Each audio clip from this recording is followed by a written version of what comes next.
Hello everyone and welcome to a very nice game that was played in Sharjah Masters. It was round 2 and it is Brazilian Grandmaster Giovanni Vescovi versus Bibisara Assaubayeva from Kazakhstan, who crossed 2500 and got her third norm to become a Grandmaster in this tournament. In a field of 9 Grandmasters, she scored 5 out of 9 and she is now the 43rd woman ever to hold the title of Grandmaster, and I think the youngest one currently.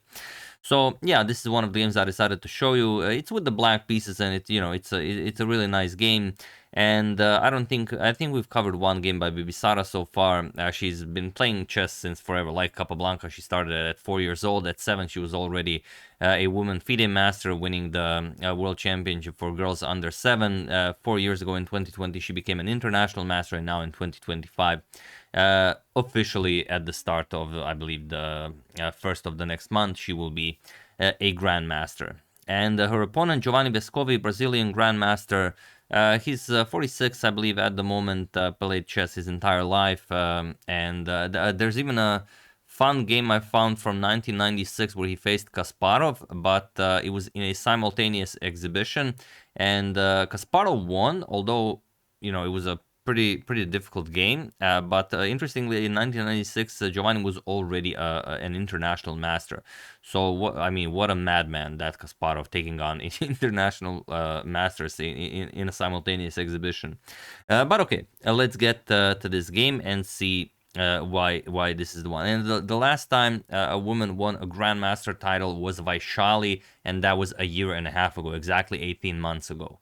So okay, Giovanni with white opens with pawn to d4. Bibisara replies with knight to f6. We have knight to f3, pawn to d5, and bishop to f4. He goes for the London system.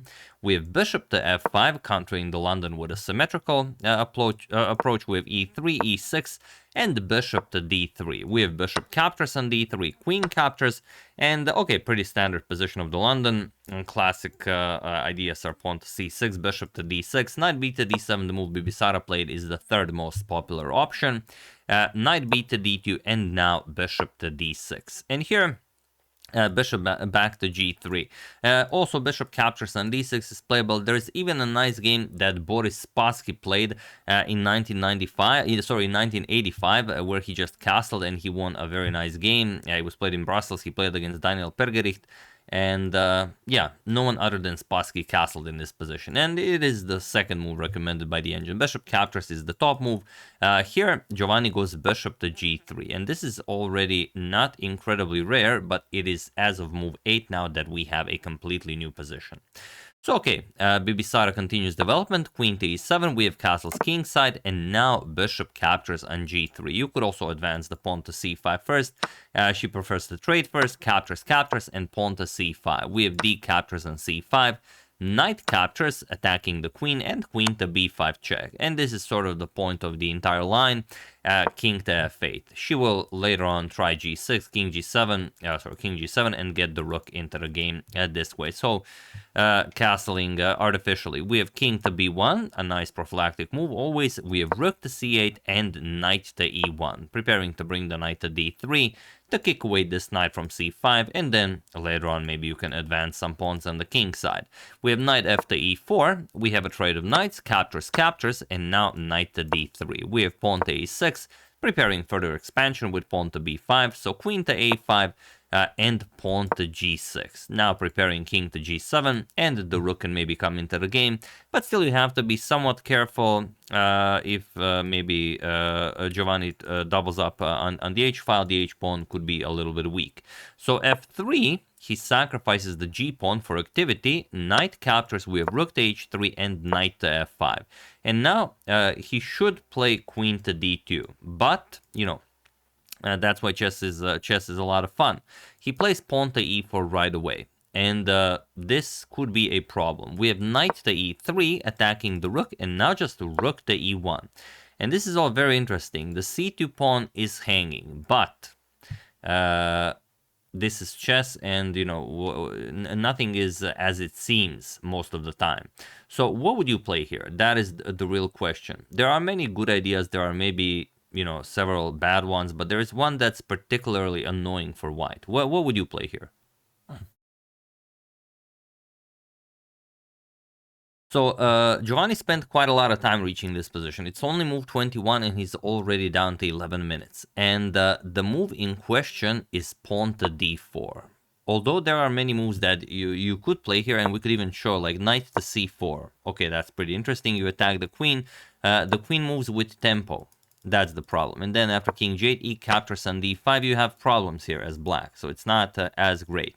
Yes, you can still fight with queen to g5 with some queen g2 trickery, but maybe not the best. And also, you might think, can't we just capture on c2? Obviously not with the rook, as the knight is hanging, but can't you play knight captures on c2? Well, the problem is after rook to c1, there's really not a lot for white, for black to do here. You can still hold the position with queen g5 because, well, if you capture on c2, then you have this all rook captures on c2, king captures and queen captures on g2 check, picking up the rook on h3. But if you just play knight to e1 and sort of get another attacker to the knight on c2, then you have to play king g7, so the rook is defended, and after rook captures on c2, rook captures on c2, knight captures and queen captures on g2, you have this position where white is up a knight, but you can't really consolidate. And it's going to be a draw however you play it. White even has to force it with queen c3, queen to c8, queen c3, queen c8, and so on. If black continues with pawn to f6, okay, maybe the game continues, but you will not be able to, escape all the checks with the rook being on the h file. So that is the problem, and probably that is what he was hoping for. But she played pawn to d4, and now it's not easy to find, any kind of plan for white. He played rook e to h1, knight to c4. Now, with an attack on the queen, you cannot go to c3, so queen back all the way to e1, king to g7, adding a defender to that h7 pawn. You could go after maybe the pawn with something like rook to h6 and then leave the other rook, and then maybe queen to h1 or queen to h4, but that also means leaving the queen side unattended, especially if the knight moves. If you allow queen to b4, could be very annoying. So okay, pawn to g4, we have pawn to e5, and now pawn to c3, trying to break Bibisara's strong center. Queen to g5, and now c captures on d4. We have e captures on d4, and maybe with some slow move like rook 3 to h2, you can still hold the position, but the situation on the clock is dire. He played pawn to f4.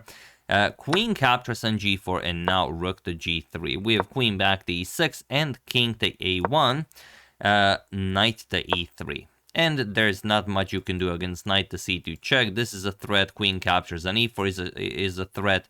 Everything will fall apart. So the lesser of the two evils, or the three evils, or how many evils there are, is just to give up the exchange. Rook captures on e3. Captures, pawn to h6, and now pawn to a3, creating some breathing room for the white king. And now rook c to e8, going after the e pawn. e5 has to be played, and now rook to d8, shifting the attention to the knight and on the open d file. Knight f2, we have rook to d5, now preparing to bring the other rook into the game. Knight e4 and rook h to d8, with the terrible threat of rook to d1, as the queen will be guarding the a2 square, and the white king will not be able to go anywhere. We have queen to c1, queen to c6, Bibisara just offers a queen trade, knight to c3, declining while attacking the rook, rook to d2, and rook to e1. We have rook to h2, and pawn to f5. So, okay, maybe hoping for f6 or maybe e6 if the position opens up, could be something, but just g captures on f5. Doesn't really matter. We have queen to b1 going after the pawn, queen to f3, nicely defending. We have pawn to e6, and again just f captures, rook captures, and now rook to h1, forcing a rook trade, otherwise you're going to lose a queen. So rook e1, we have rook captures on e1, queen captures on e1, and now king to f7, stopping any queen to e7 ideas. We have queen to h4, trying to go after the pawn and the rook on d8. So just rook to d6, defending against both threats. We have queen to c4 with check, rook to e6, blocking. Looks a little bit weird, but there's no way to attack it.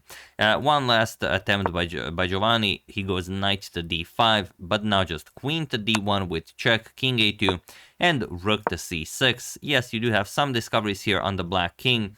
just not very good ones. And it was in this position on move 48 that Giovanni Vescovi resigned the game, as there is nothing more to be done here. Best you have is 93 or knight to c3 to take the black queen. But I mean, you're just trading down into a dead lost endgame. You're down 2 pawns. You're also down the exchange. Of course, there's no point in playing this. So yeah, it was a pretty interesting game. It all came down to this moment, I would say, on move 21. It's not objectively lost, but you know, it is, you know, for a human, it's unplayable. Once he allowed this pawn to d4, anything other than pawn to d4, I guess you can still play it, but after d4 is just positionally, like I said, maybe an engine holds it, a human not so much. So very nicely done by Bibisara. These are all of her opponents from the tournament. She faced, over the course of 9 games, she faced 9 Grandmasters. She achieved 5 out of 9, and that was enough. Her rating performance was 26-21. She breached 2500, and that means once you've crossed 2500, you have 3 Grandmaster norms. You become a Grandmaster. So big congratulations to her. She is like I said, 43rd woman ever to achieve the title of Grandmaster. And she's the youngest one in the world currently holding one. So that's the game. Hope you guys enjoyed it. Hopefully we will not have to wait a year and a half for another woman to get a Grandmaster title. It was Vaishali 18 months ago. Now Bibisara. Hopefully we get more and more sooner than that. So, hope you enjoyed it. I would like to thank Samuel Kamuli, Nidu Kumar, Marcus Chib, Marius Klimek, and Zeni for a contribution to my channel. Thank you a lot. I really appreciate it.